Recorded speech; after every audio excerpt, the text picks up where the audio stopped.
कर्पूरगौरं करुणावतारं संसारसारं भुजगेन्द्रहारं सदा वसन्तं हृदयारविन्दे भवं भवानी सहितं नमामि। मन्दारमाला कलितालकाये कपालमालं दितसुन्दराय दिव्याम्बराय च दिगम्बराय नमः शिवाय च नमः शिवाय।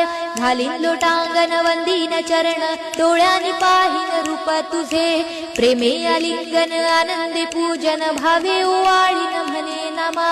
त्वमेव माता पिता त्वमेव बंधु सखा त्वमेव विद्या द्रविणं त्वमेव सर्वं मम देव कायेन वाचा मनसेन्द्रियर्वा बुद्ध्यात्मना वा प्रकृति स्वभावात् करोमि यज्ञं सकलं परस्मै नारायणायति समर्पयामि।